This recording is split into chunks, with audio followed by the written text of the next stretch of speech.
as expected. Sebastian Cosa to start in net for the Walleye. You think Toledo was itching to go just 15 seconds in. Brandon Hawkins springs Gordy green, and the Cyclones are left green with envy. Toledo seizing the 1-0 lead. But later in the first, Cyclones controlling the puck. Traffic in front of that. Cosa screened. Patrick Polino shot redirected by Adam Berg ties the game at 1. Just over 3 minutes left in that first. Toledo 4-on-3 power play. Kirla Tutayev shot rebounds to Trenton Bliss. His 4th of the playoffs put Toledo back in front. After a scoreless second period, 4.5 into the third, Cyclones again with traffic in front. Andrew Nielsen, that'll get good ratings in Cincy, ties the game at 2. After a major penalty on Cincy's Sean Allen, Walleye take immediate advantage. Brendan Hawkins, the sniper, puts Toledo back in front, and because it was a major boarding call, the power play continues.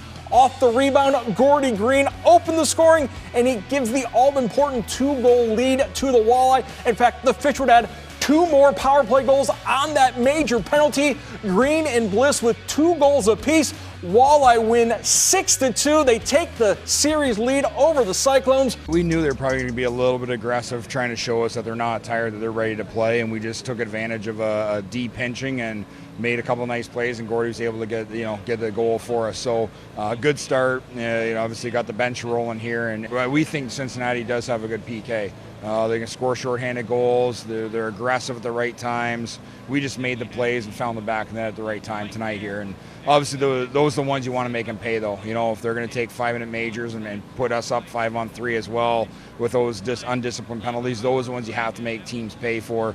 We did that here tonight. Matt Melzak and Claire Dow join us now. All right, thanks. Back out here in Heritage Bank Center in Cincinnati. Claire, boy, this game won.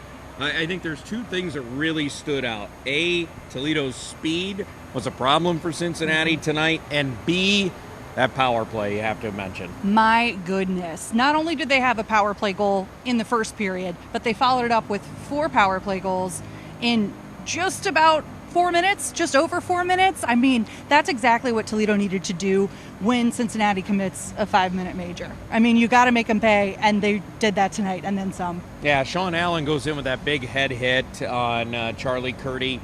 Good news was Charlie Curdy came back out later on, so he was good to go. That's a good sign. But you know what? Toledo made a team pay. It's the same thing that happened with Indy in the first round. Indy kept putting Toledo on the power play. Toledo converted 34%. Tonight they go 5 for 8 on the man advantage. And really, it feels like, I know it's technically 5 for 8, but it feels like 5 for 6, 5 for 7, especially with the last couple of there. But Toledo doing exactly what we thought they would do. They were phenomenal on the power play and the penalty kill during the regular season. After this first round of the playoffs, they were leading the way power play, a close second on penalty kill. Special teams has been the difference for Toledo so far. Yeah, and those special team numbers are certainly going to continue to go up. And, it might force Cincinnati to change the way they look at this game. They may have to try to play Toledo differently. You can't keep taking penalties. They didn't take a ton tonight. But boy, that one major one was certainly the big difference tonight. Toledo capitalizing multiple times, including a 5-on-3 they ended up getting in that power play as well. But the other part of that was the speed of Toledo. It showcased itself on the first shift of the game. It did, 15 seconds in.